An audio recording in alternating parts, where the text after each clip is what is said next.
There are people waking up this morning who didn't want to. Not in the poetic sense, actually not wanting to wake up because of their life conditions. They opened their eyes and felt something collapse inside them, a quiet devastation that the alarm was right, that the night was over, that it begins again. They'll shower, dress, commute, answer emails, nod in meetings, laugh at things that aren't funny, come home, stare at a screen until the brain finally surrenders to sleep. And somewhere in that routine, buried under the noise, is a thought they'll never say out loud. I don't want to be here anymore. Not here as in this job, this city, this relationship. Here as in alive. That thought visits more people than anyone will ever admit. It doesn't always come dressed in darkness. Sometimes it arrives as exhaustion so deep sleep doesn't fix it. Sometimes as the feeling that joy happens to other people and you're watching through glass. Sometimes it's just a numbness so complete you can't remember what you were ever excited about. We don't talk about this. We've built an entire civilization around not talking about it. Therapy reframes it. Religion promises it ends. Medication quiets it. Entertainment buries it under enough stimulation that you forget for a few hours that something is deeply, structurally wrong. But the thought survives. It always survives. This isn't going to comfort you. This is going to say the things that are true. We are taught that hope is sacred, that it's what separates us from animals, that without it, we're broken. But look at what hope actually does in your life. Hope kept you in a relationship 3 years past the point you knew it was dead. Hope kept you at a job that was killing you slowly because maybe next quarter, maybe next review, maybe if I just work harder. Hope is what you feel standing in front of a slot machine after you've already lost, the irrational biological conviction that the next pull is different. That's not virtue, that's a cognitive trap, and society has industrialized it. Every structure that needs your compliance, corporations, governments, religions, the financial system, runs on your hope. They don't need you happy, they need you almost happy. They need you close enough to the thing you want that you keep pulling the lever. Hope is not the light at the end of the tunnel. Hope is what keeps you walking through a tunnel that has no end, convinced it does. Hopeless people are called broken. But what if they're the only ones who are actually seeing clearly? What if the person who has stopped expecting tomorrow to be better has simply stopped hallucinating? What if clarity looks like despair from the inside of the illusion? The people who built this system understood something. A person who has given up hope is ungovernable. They can't be bribed with a promotion. They can't be silenced with a mortgage. They can't be manipulated with the threat of losing something they no longer believe they'll have. So hopelessness had to be pathologized, medicated, institutionalized. The clear-eyed person had to become the sick one because if they were right, everything collapses. I'm not telling you to abandon hope as a prescription. I'm telling you to look at it honestly. Ask what it's actually delivered. Measure it against your life, not against the story you've been told about your life. Those are different things, radically different. The happiness industry is worth hundreds of billions of dollars. Sit with that for a moment. If happiness were achievable, if the books, retreats, supplements, apps, therapists, coaches, and content actually worked, the industry would shrink. You'd buy something once, get happy, and be done. The industry grows because it doesn't work. It's designed not to work. It's designed to create a permanent, monetizable gap between you and how you feel, filled with products that address symptoms and never touch the cause. The cause is this: you are living inside a system that was not designed for your flourishing. It was designed for your productivity. Those are not the same thing, and confusing them is the source of most modern suffering. From birth, you were measured. Developmental milestones, school grades, test scores, class rank, salary, job title, net worth, body weight, follower count. You were never a person to the system. You were a metric, a unit of output. And when the output started declining, when the anxiety got too loud, when the motivation collapsed, when you couldn't perform anymore, they didn't ask what was wrong with the system, they asked what was wrong with you. That inversion is violent, and most people never recover from it because they accept the premise. They go looking for what's broken inside themselves, hiring guides to fix something that was never broken, that was responding rationally to irrational conditions. You're not depressed because your brain chemistry is wrong. Your brain chemistry is responding to a life that doesn't fit a human being. Those are different diagnoses with different cures, and the system will only ever offer you the first one because the second one implicates them. There's a moment, and most people who are honest will recognize it, where continuing takes more effort than you have, and quitting makes more sense than anything you've been told. Not quitting life, quitting the narrative, quitting the premise that persistence is inherently noble, quitting the idea that endurance is its own reward. We're taught that giving up is failure, but we're never asked, what are we giving up? What are we being asked to persist through, and for whose benefit? If you're running a race and halfway through you realize the finish line doesn't exist, that the organizers invented it, that the prize was never real, that your exhaustion is literal and the reward is metaphorical, continuing isn't brave. It's a refusal to process information. The people who walk off that track are not quitters. They're the only ones who updated their beliefs when the evidence changed. The will to stop is the mind refusing to be gaslit. It's the psyche drawing a line. And the reason it's treated as pathology is because it's dangerous, not to you, but to the machine that runs on your continuance. Think about how we talk about people who've burned out completely, who've walked away from careers and families and entire lives that looked successful from outside. We say they had a breakdown. But sometimes what looks like a breakdown is a breakthrough, a shattering of a persona that was never real, an exit from a performance that was never sustainable. The person lying on the floor at 3 a.m. is not failing. They may be the first honest version of themselves they've ever been. The floor is real. The ceiling they built, the self-concept, the ambition, the carefully managed identity, that was the fiction. You did not consent to being born. This should be an obvious statement. It is treated as either trivial or offensive, which tells you everything about how deeply we need to avoid examining it. You were brought into existence without your knowledge, without your agreement, into a specific body, a specific family, a specific economic class, a specific country, at a specific moment in history, none of which you selected. You were handed a starting position in a game already in progress and told to be grateful. And the suffering begins before you're old enough to name it. Before language, before memory, the nervous system is already learning.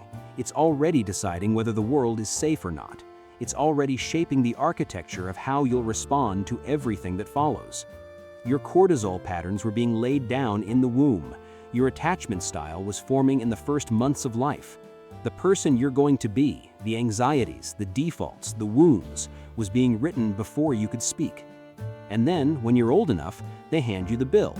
Work, perform, contribute, justify your existence. Because the system that didn't ask you before creating you has now decided you owe it something. Ingratitude toward life is considered a moral failure. But what is gratitude owed to something you didn't request? You can be grateful for specific things, a moment, a person, a sensation. But blanket gratitude for existence itself, performed as obligation, is not gratitude, it's submission. The people who feel this most acutely, who sense the fundamental wrongness of being conscripted into a life they didn't choose, are usually the most honest people in any room. They're the ones who make everyone else uncomfortable because they're naming something everyone feels and no one is supposed to say. At some point, someone told you that you needed to find your purpose. Maybe it was a teacher, a self-help book, a TED Talk, a crisis of your own where you reached out for something to hold on to and they handed you this idea. You have a reason for being here, you just need to find it. It felt like comfort. It was architecture. Purpose is the most sophisticated form of social control ever devised because it makes the cage feel like a calling. It makes the labor feel sacred. It makes the person who has been entirely subsumed by a role, parent, employee, believer, patriot, feel not lost but found. But notice what purpose requires. It requires that your suffering means something. It requires that your sacrifices be justified. It requires that there is a story with a shape, an arc, a point, and that you are essential to it. None of that is true. And on some level, you know it. Your suffering doesn't mean anything. Pain doesn't have narrative function. Cancer doesn't happen because a story required a protagonist to be tested. Poverty isn't a character arc. The bad things happened because the universe is not a story. It's a process, indifferent, mechanical, without a screenwriter. Purpose is what you overlay on top of that indifference so you can survive it. And there's nothing wrong with doing that, as long as you know that's what you're doing. The problem is when the overlay becomes the territory, when you're so committed to the story of your purpose that you can no longer see or respond to what's actually happening. Religions built empires on this. You suffer because it's a test. You suffer because it's God's plan. You suffer because you're working off cosmic debt. These are not answers. They're sedatives with mythological packaging. Corporations learn from this. We have a mission. We're changing the world. You're not clocking in, you're contributing to something larger than yourself. Meanwhile, the CEO takes home 400 times your salary, and the pension gets cut, and the mission statement gets updated every 3 years to match the market. The individual has learned it too. I suffer because I'm becoming. I struggle because I'm not yet who I'm meant to be. And this story is renewable. You can always be in the process of becoming. You never have to arrive. The suffering is always almost over. That's not enlightenment. That's a con you've run on yourself so many times you forgot it was a con. Real freedom, the kind that's almost never sold because it can't be, is not finding your purpose. It's losing the compulsion to have one. It's standing in front of the void and not flinching, not filling it, not narrating it, just seeing it. Most people can't do that for 30 seconds. Name one moment today when your mind was completely still. Not asleep, not medicated, not entertained, just still. Present with what is, without running from it. Most people cannot. Most people have not had a genuinely quiet mind in years, because the moment the noise stops, something surfaces, something they've been running from, something real. The entire attention economy exists to prevent that moment. Every notification, every scroll, every autoplay, every recommendation algorithm is a system designed by very intelligent people to ensure that the silence never comes, that you are always consuming, always stimulated, always one dopamine hit away from forgetting what you were about to feel. This is not accidental. The business model requires your dissociation. Your presence, real presence in your own life with your own thoughts is the one thing the economy cannot monetize. But your distraction, your anxiety, your comparison, your inadequacy, your craving, that's the raw material. That's what they're selling to advertisers. You are not the customer. You are the product. The product is your fractured attention, your manufactured desire, your engineered dissatisfaction. And it works because the thing it's distracting you from is real. The silence is uncomfortable because what's in the silence is true. The loneliness, the meaninglessness, the slow erosion of time, the growing suspicion that you have not lived but merely performed a life, all of that is waiting in the quiet. So we choose the noise. Voluntarily, gratefully, we pay for it. The most radical act available to a person right now is to sit with a discomfort until it speaks. Not to fix it, not to reframe it, to let it say what it's been trying to say while you were busy looking at your phone. Most people will never do this. Not because they can't, because what they'd hear would require them to change everything. We are told that love is the answer, that connection is what makes life worth living, that if you have the right people around you, everything else is bearable. There is truth in this. There's also something darker underneath it that no one says. Most relationships are not unions between whole people. They are arrangements between incomplete ones. Two people bringing their wounds to each other and calling it love, using each other as mirrors to confirm a self-image, using each other as medicine for a loneliness that actually requires surgery. We fall in love with the idea of being seen, but the moment someone actually sees us, not the performance, not the managed version, but the real interior, we panic. We pull back. We start managing the image again. Because the real interior is the thing we've spent the most energy hiding, from ourselves as much as anyone else. This creates a particular hell. The loneliness of being surrounded by people who know your name, but not your actual experience. The performance of intimacy where real intimacy is too dangerous. The way you can sit at a dinner table with people who love you and feel more invisible than if you were alone. That's not dysfunction. That's the architecture of most human relationships. And admitting it doesn't make you broken, it makes you honest. The person who says, "I have never felt truly known by anyone," is usually dismissed as having intimacy issues, but they may be accurately describing an experience that is far more common than we admit, and that our culture has no framework for. Because the framework it has is the story that love solves it.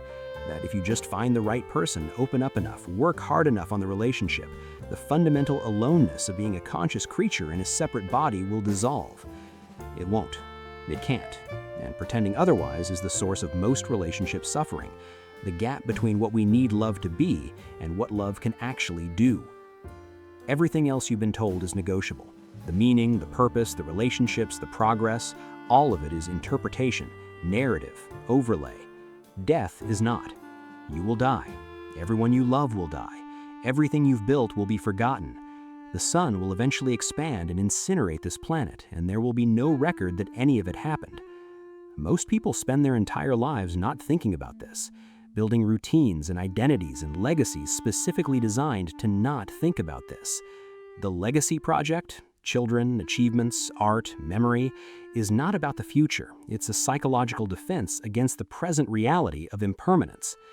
But here's what facing it actually does, if you let it. It removes the wrong urgency and installs the right one. When you actually sit with your death, not as a concept but as a fact, your specific death coming for you already in motion, the trivial stops being urgent. The thing you were anxious about in the meeting stops mattering. The grudge stops being worth carrying. The performance stops feeling necessary. And in that space, sometimes something true can happen. Not meaning not the manufactured kind, but contact, real contact with the actual texture of your life, which is brief and unrepeatable and happening right now while you're planning the future or processing the past. This is not comfort. It's not supposed to be. Comfort keeps you managed. This is something more useful. Accuracy. The person who has genuinely accepted their death, not theoretically, not as a spiritual concept, but viscerally, physically accepted it, is the freest person in any room. They cannot be threatened. They cannot be bought. They cannot be manipulated through fear of loss because they've already made peace with the largest loss of all. Every authoritarian structure, every manipulative relationship, every anxiety-driven culture runs on your terror of death. Remove that terror, not by denying it, but by facing it until it loses its charge, and most of what holds the system together falls apart. The people held up as examples, the ones who performed through tragedy, who never broke, who kept going when everything collapsed, are not the healthiest people. They're often the most dissociated. The ability to continue as if nothing is wrong is not a virtue. It's a survival mechanism that, like all survival mechanisms, costs something. It costs the felt sense of your own life. It costs the ability to be moved by things.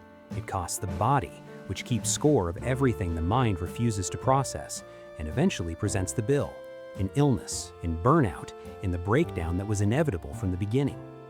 We celebrate the person who doesn't cry at the funeral. We call them strong, but that person is paying a price that will come due somewhere else, usually somewhere private, usually much later, usually much harder. The person who breaks openly, who cries when things are painful, who falls apart when the loss is real, who cannot perform fine when they are not fine, is not weak. They are biologically accurate. They are letting the body do what it's supposed to do when the conditions are real. We have constructed a culture in which the authentic response to hard things is a clinical symptom, and the suppression of that response is a mark of character. This is exactly backwards, and it is killing people slowly and quietly in ways that never get counted. If you've stayed with this, there's a reason. Not because life is secretly beautiful and you're close to finding it. Not because I'm about to tell you it gets better. You've heard that it didn't land because it wasn't honest. But there is something on the other side of the lie. Not meaning, not happiness, something quieter and more durable than both. When you stop trying to be fine and start being honest about what is actually happening inside you, something releases. Not all at once, but something. The energy it takes to maintain a false version of yourself is enormous, and most people don't know that until they stop doing it, until they say to themselves or to someone else, "I am not okay. I haven't been okay. I don't know if I've ever been okay, and I'm done pretending I am." That's not the bottom. That's the first real solid ground. When you stop needing life to mean something, you stop being betrayed by it when it doesn't. You stop the cycle of building significance and then collapsing when the significance reveals itself as invented.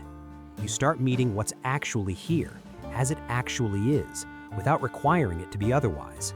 And what's actually here is strange and brutal, and occasionally, in moments that don't need explanation, astonishingly specific and vivid and real.